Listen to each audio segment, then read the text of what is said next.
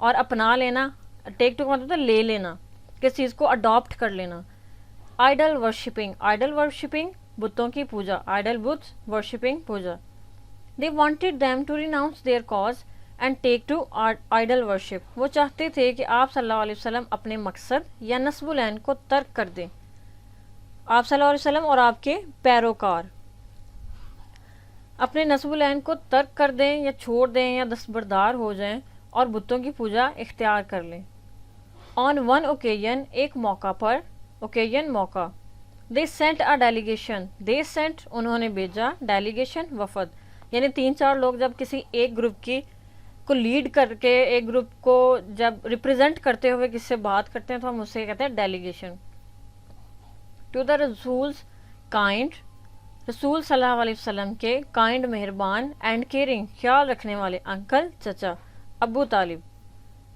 On one occasion they sent a delegation to Rasul's kind and caring uncle Abu طالب.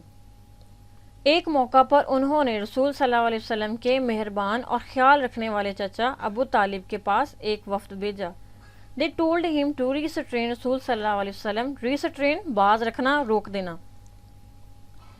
Told him کہا انہوں نے کیا, ٹو ریسٹرین دا رسول صلی اللہ علیہ وسلم from preaching Allah almighty's message, Allah almighty's message Allah قادر مطلق کے پیغام کو, پریچنگ تبلیغ کو, اور فیس دیئر اینمٹی, فیس سامنا کرنا, اینمٹی دشمنی کا.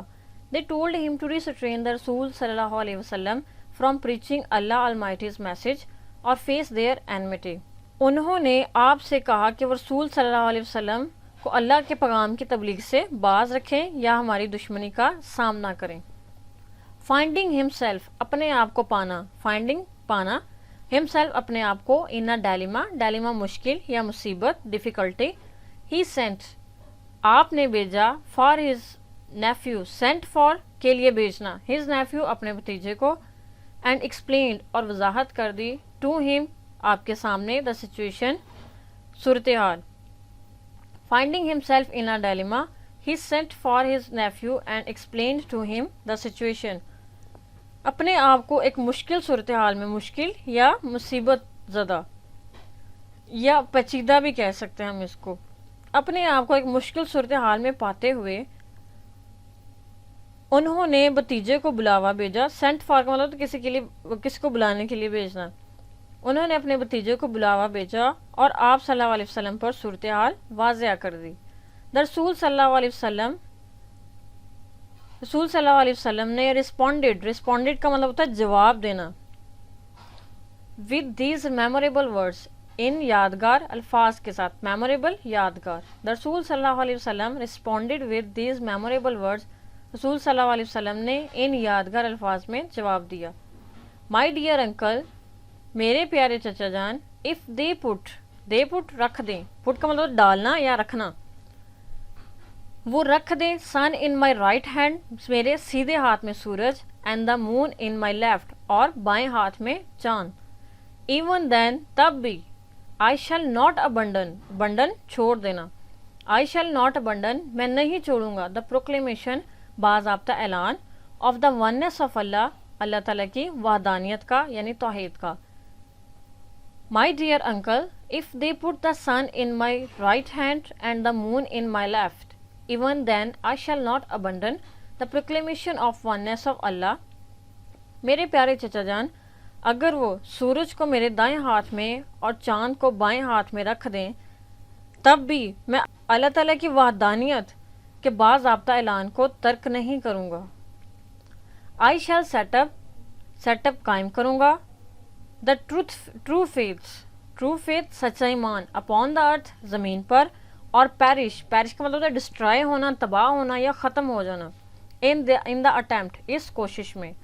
I shall set up the true faith upon the earth اور perish in the attempt. میں زمین پر سچا عقیدہ قائم کروں گا یا اس کوشش میں ختم ہو جاؤں گا. Paragraph number 8. The Rasul's uncle, رسول صلی اللہ علیہ وسلم کے چچا جان, was so impressed, بہت متاثر ہوئے, with his اپنے nephew's firm determination, firm determination پختہ عزم یا پختہ ارادہ, اس کو ہم عزم صمیم بھی کہتے ہیں. نیفیوز بھتیجے کے,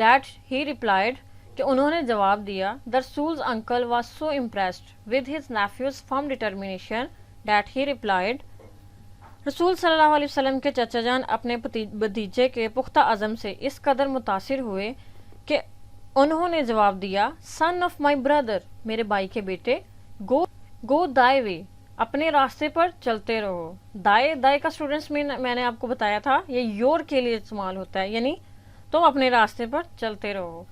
none will dare, کسی کی جرت نہیں ہوگی, dare جرت یا ہمت. ٹچ دی یہاں پہ آ گیا, دی کا مطلب ہوتا ہے یو, یعنی آپ کو, تمہیں. ٹچ دی آپ کو ہاتھ لگانے کی, چھونے کی. I shall never forsake thee, forsake کا مطلب ہوتا ہے تنہا چھوڑنا, میں تمہیں کبھی بھی تنہا نہیں چھوڑوں گا. son of my brother, go thy way, none will dare touch thee, I shall never forsake thee. میرے بھائی کے بیٹے اپنے راستے پر چلتے رہو, کوئی آپ کو ہاتھ لگانے کی جرت نہیں کرے گا, میں آپ کو کبھی تنہا نہیں چھوڑوں گا. Students, today we have read the translation of paragraph number 6, 7 and 8. Remaining paragraph we'll discuss in our next video. Stay blessed.